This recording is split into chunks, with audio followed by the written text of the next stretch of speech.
Hola chicos, vamos a continuar con el tema. Ya esta es la última parte de farmacodinamia, en la cual estaremos hablando de cómo es que unas sustancias se pueden combinar y el efecto pueda resultar mayor, y también de las reacciones adversas.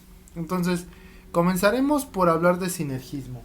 El sinergismo se va a presentar cuando hay una interacción de dos o más medicamentos, y esto tendrá como resultado que los efectos farmacológicos sean mayores que si se administraran por separado.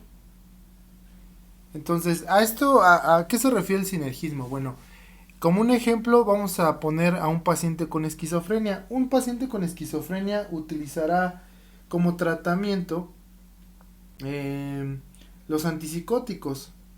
Entonces, estos antipsicóticos son el tratamiento de base para la esquizofrenia.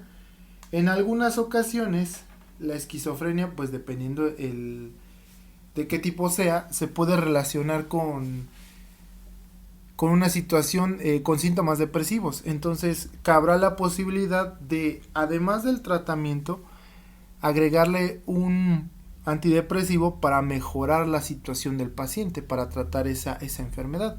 Y lo mismo puede pasar que tenga esquizofrenia, pero también pueda tener síntomas de ansiedad y por lo tanto combinarse con algún ansiolítico. Entonces, a eso se refiere el sinergismo, el combinar sustancias. Ahora vamos a tener tres tipos de sinergismo. El primero es el de adicción. Este término, eh, al decir adicción, nos vamos a referir a sumación también. Y el de sumación quiere decir que van a tener los dos fármacos unirse al mismo receptor y también provocar el mismo efecto. ¿Sale? Entonces, cuando hablamos de sumación, hablaremos de que la acción combinada es igual a la suma de las acciones individuales. ¿Sale? Otra vez, la acción combinada es igual a la suma de las dos acciones individuales o de las acciones individuales. O sea, visto de otras palabras, aquí se va a utilizar dos fármacos en los que el efecto o el resultado de combinarlos será igual que si se utilizaran básicamente por separado. A eso se refiere la adicción. Tenemos el otro, que es el de potenciación, y el de potenciación se refiere a que estos van a tener, se van a unir a un diferente receptor, o sea, un fármaco se va a unir o los dos se van a unir, perdón, a diferentes receptores, pero van a producir el mismo efecto. A eso se refiere potenciación, y podemos definir como potenciación a la acción combinada va a ser mayor que la suma de las acciones individuales. Otra vez, que la acción combinada es mayor que la suma de las acciones individuales. Es decir, que aquí ya se ve un efecto en el cual el resultado va a ser mucho mayor. Se va a ver un cambio más grande que en un sinergismo de sumación o adicción. Y por último tendremos el sinergismo de facilitación. Este consiste básicamente en que un fármaco va a facilitar la acción de otro, ¿sale? Otra vez, esto se refiere a que un fármaco puede facilitar la acción de otro. Hay, por ejemplo, sustancias que cuando ingresan a nuestro organismo, vamos a decirlo, no están en un estado activado. Al utilizar algunos otros medicamentos se pueden activar en el mismo organismo y tener un efecto pues mayor, ¿sale? A eso se refiere la facilitación. Y bueno, aquí es lo que decíamos, ¿no? La adicción es sumar y la acción combinada es igual a la suma de las acciones individuales.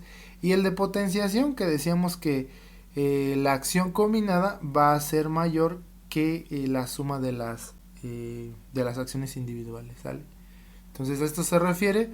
Acuérdense que sinergismo es nada más utilizar diferentes sustancias que se combinan y que pueden resultar en un efecto mayor y que la sintomatología de un paciente pueda reducirse en base a ese tratamiento, ¿no?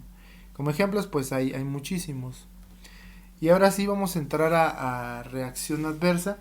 habíamos comentado que una reacción adversa era generalmente más peligrosa que una reacción o un efecto colateral o un efecto eh, sí, secundario. ¿Sí? Al final de cuentas la reacción adversa tiene que ver con una reacción, como dice, nociva, indeseable, que se presenta con dosis utilizadas de forma habitual en el hombre para el tratamiento, profilaxis o el diagnóstico de una enfermedad. Esto nos lo dice la OMS. Entonces, aquí hay varios puntos claros donde nos dice es una reacción nociva y esta se puede incluso presentar utilizando un fármaco a sus dosis terapéuticas. O sea, si te tomas un fármaco que normalmente en la mayoría de personas es como que tomarse 10 miligramos, 5 miligramos, 500 miligramos, y que normalmente producirán un efecto normal, vaya, pues hay en algunas personas que van a producir incluso efectos que pueden llegar a ser letales. A estas reacciones adversas se les conoce como RAMS. Y bueno, tenemos aquí la clasificación de Rowling, en la que nos habla de dos tipos de reacciones. Las reacciones tipo A y tipo B, así se clasifican. Entonces, por ejemplo, las tipo A son farmacológicamente predecibles, es decir, que nosotros ya sabemos que se pueden presentar en una persona y que estas sí dependen de la dosis. O sea, si nosotros nos excedemos en la dosis de un medicamento, sabremos que se van a presentar entonces, por ejemplo, estas reacciones, ¿sí?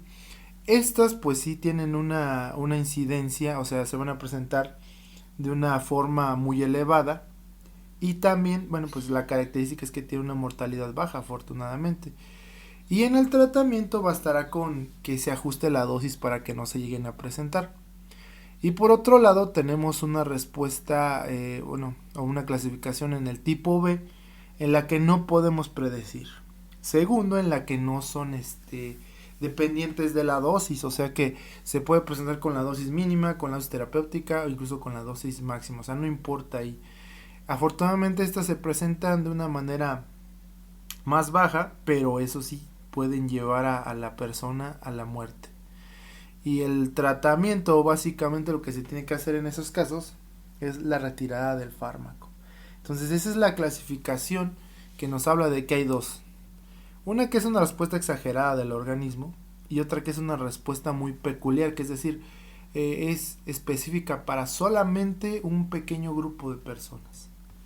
Y bueno, la clasificación de las reacciones adversas tienen que ver con que va a entrar aquí el sistema inmunológico, o sea, para que a ti te haga daño un fármaco, el sistema inmunológico, tu sistema de defensa es el que tiene que interactuar.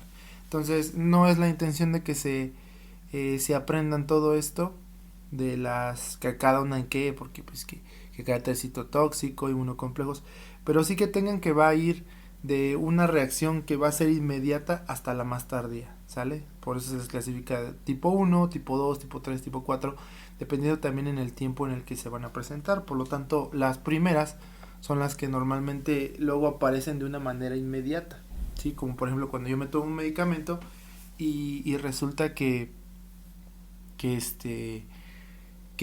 luego de unos 15-20 minutos que se empieza a absorber y todo, empiezo a presentar las manifestaciones, ¿sale?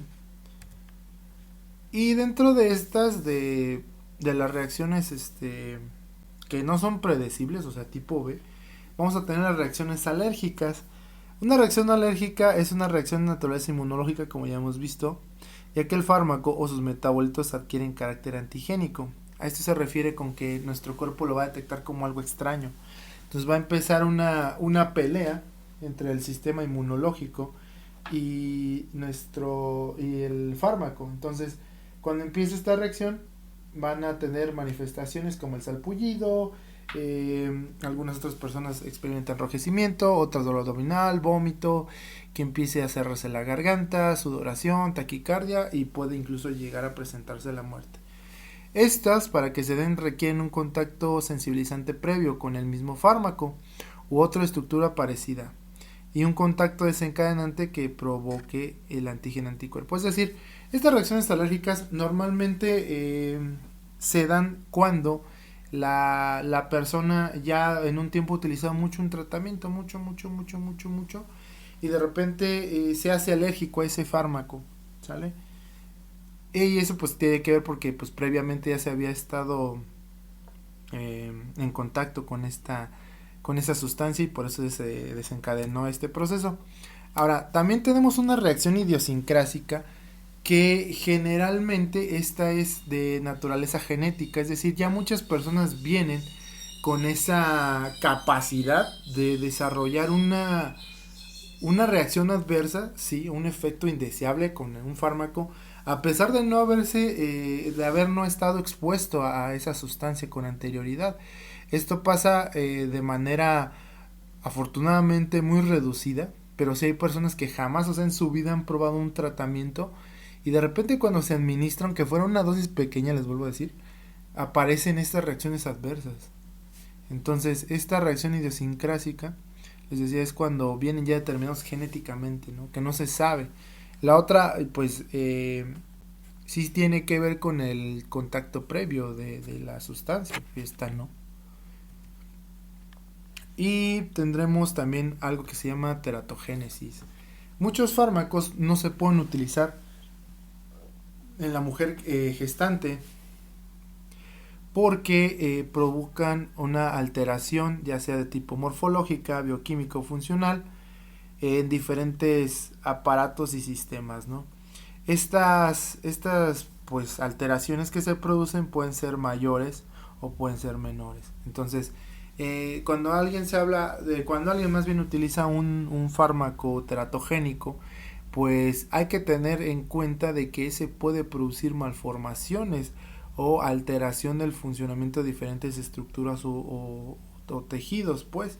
Entonces, la mayoría de medicamentos que traen una embarazada así como atravesada con una línea roja, pues nos dice que no se puede utilizar en el embarazo, precisamente porque se han hecho muchos estudios en los que nos dice que es teratogénico, ¿no? O sea, que puede provocar alguna alteración en el crecimiento o en el desarrollo del embrión o el feto en su defecto, ¿sale?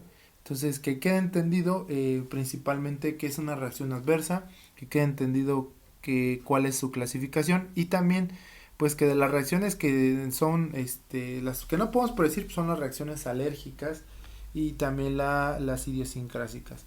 Y teratogénesis pues es un término ya nada más como por separado, porque la teratogénesis decíamos tiene que ver con la formación o la alteración de las estructuras que se están formando.